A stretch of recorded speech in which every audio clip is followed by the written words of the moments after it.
The mind symptoms that are nearly always associated with aconite conditions stand out in bold relief. The patient feels the violence of his sickness, for he is under great nervous irritation and excitement. Fear is depicted upon his countenance, and the heart's action is so overwhelming the first thing he thinks of is that he must die. This must mean death, which he fears. It stands out upon his countenance. He says, "Doctor, there is no use, I am going to die." Many times he actually predicts the moment, or the hour of his death. If a clock is in the room, he may say that when the hour hand reaches a certain point he will be a corpse.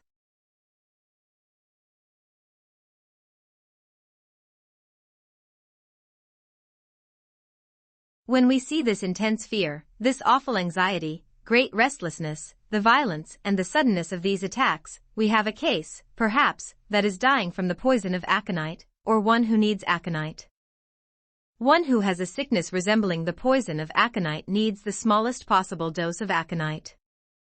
It is a very short-acting medicine, and that must be remembered.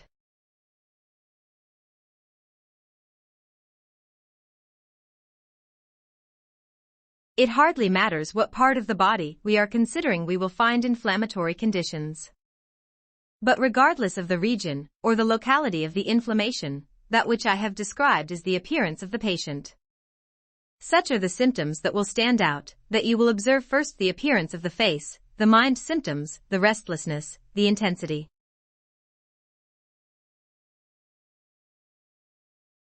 Now, there are many little mental symptoms that are of much less importance than this fear, this anxiety, symptoms that will be masked by these marked symptoms that indicate the patient.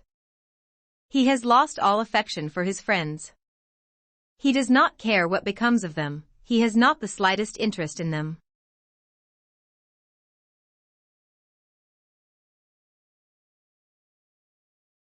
It sometimes may be a state of indifference. What I have brought out will enable one to readily see that this picture does not belong to all the remedies in the materia medica. In fact, it belongs only to aconite. No matter what remedy you compare this with, you would find it only under aconite. You will find some of the features in the text under other remedies, but those which I have mentioned collectively will be found only under aconite. Take the mental symptoms, intensity marks every one of them. If it is a delirium, it is an intense delirium, with excitement, with fear, with anxiety. Patients in delirium, with excitement and fear, will weep, as in great torment. Great excitement, fear of death. You wonder what she is weeping about.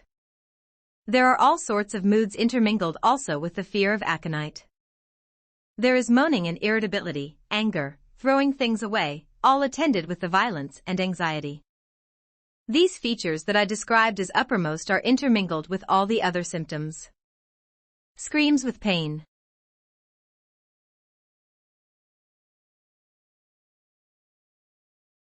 The pains are like knives, they are stinging, cutting, stabbing. The intensity of the aconite suffering is wonderful, so that if the nerves take on neuralgic pains, the pains are intense. It is the feeling that some awful thing must be upon him, or he could not have such dreadful suffering. It says in the text, predicts the day of his death. This to a great extent is the result of the awfulness that seems to be overwhelming him. And this mental picture is always present, in pneumonia, in inflammatory conditions of any part of the body, in inflammation of the kidneys, of the liver, of the bowels, etc.